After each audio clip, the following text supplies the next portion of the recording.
People management. Professionals talks to Marie Russell, who is a freelance HR consultant and management trainer.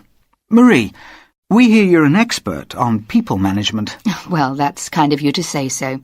I've certainly got a lot of experience in the field, and I regularly run in-house training courses on people management. So, can you tell us exactly what people management is? That's a good question. Let me start at the beginning. I've always disliked the term human resources, to be honest, as it makes people sound like resources, as if they were no different to the products we make and the services we offer. I think the best way of understanding what people management is about is to stop thinking of people as resources and start thinking of them as human beings, if that doesn't sound too grandiose. One large company I know have recently renamed their HR department Talent, which may be a bit extreme, but does give an idea of some of the principles of people management. OK, but that sounds a bit vague to me. Sure, I see that. Let me tell you a story. A couple of months ago, I was running a course in people management, and one of the course participants, who wasn't entirely convinced about what I was saying, said, "So basically the message is be nice to people." and you know, I couldn't disagree with him. He was absolutely right.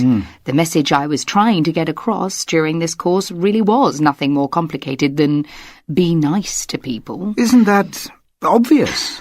Yes, of course it is. It seems so obvious. But the thing is, when we walk into work, we're often thinking about lots of problems, big problems, like worrying about the state of the global economy and your company's share prices, or long-term problems, like worrying if you'll ever get that promotion, or short-term ones like worrying about the project you're working on right now. Or even tiny little problems like having a slow internet connection or an uncomfortable chair or a noisy office. There are so many things that it's easy to forget just how important that simple message, be nice to people, is. It's a starting point. Exactly. Then remember that the people you work with are suffering from similar problems to you, and it will start to change the way you interact with other people. And you're on your way to becoming a good people manager. So do you see yourself as a kind of counsellor? Not exactly, no.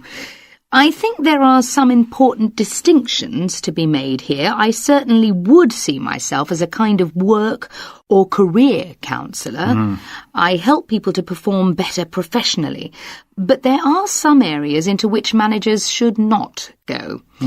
People you work with may have personal problems, be it with a relationship or their family or debt, for example. I'm not trained to deal with those things, so I will not offer advice on them, and I think it's quite wrong for any manager to do so. If I realise someone I work with is having those kinds of problems, I will point them in the direction of a trained counsellor. That's as far as we should go. That's all fair enough.